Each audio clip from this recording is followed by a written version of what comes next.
Conway Stewart, I've been looking for you. Can you tell me where you were in the early part of the 1950s?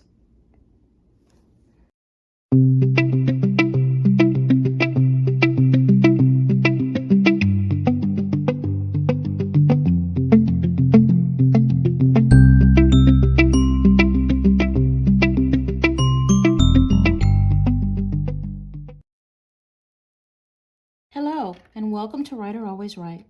I know in one of my early videos I said I didn't want to deal with the bells and whistles of some fountain pens and only wanted to deal with converters and cartridges. But I realized that a joy also comes from those bells and whistles. And if we enjoy writing with fountain pens, sooner or later it brings us to different mechanisms in fountain pens. Lately, I have found myself fascinated with older fountain pens, vintage, if you will. I like the streamlined bodies and the sturdy finishes of the older vintage fountain pens. This is a Conway Stewart number 73. It's from the early to mid 1950s, I'd say. It's made of celluloid material of its time, and it's very susceptible to scratching. I was getting this pen out of my pen case, and it closed right here where one of the breather holes is, and it made a little scratch. It's okay. I think I'm just going to leave it there as a learning experience. I believe that if there's products out there that you can buy probably to buff it out, but I'm just gonna leave it there. It has the original clip, the Conway Stewart clip. It has the thin, large, thin band, which is classic of the number 73s. It has the breather hole here and the breather hole here in the clip. It has the original vintage nib. I hope you can see that. It has the Conway Stewart on the vintage nib. It's 14 karat gold and has a number 4, which I believe this writes more like a medium. This pen is a lever filling mechanism, and it's one of the different mechanisms that I'm learning to use in fountain pens. When we come back, we'll try a writing sample with this lovely vintage pen.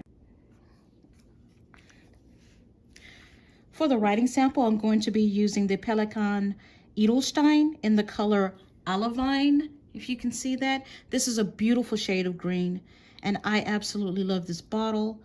Beautiful shaped bottle. I'm gonna take the cap off.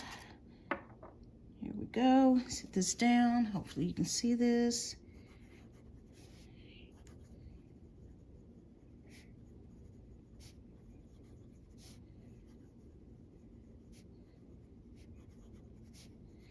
Lovely smooth writing.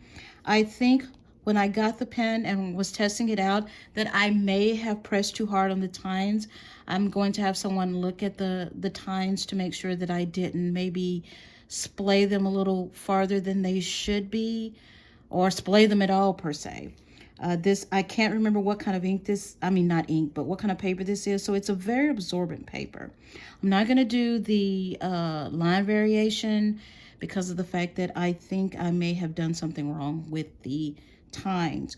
But you can definitely see, I don't know if you can see it, but how the light and it goes to dark, so that is really, really nice shading. This is indeed a very smooth pen, and I do like it a great deal. I am happy with my purchase. The company started this pen back in the early 1900s, and they did fairly well for quite a while. When other pen manufacturers started coming into business, they started to lag a little bit, and then finally they went into receivership. This Conway Stewart was picked up by the Bespoke company, and I believe that's how it's pronounced, Bespoke.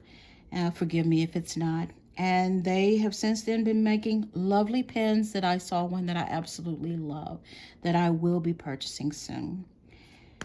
Thank you for watching Writer Always Right. I hope you like, subscribe, and join me again for my next video.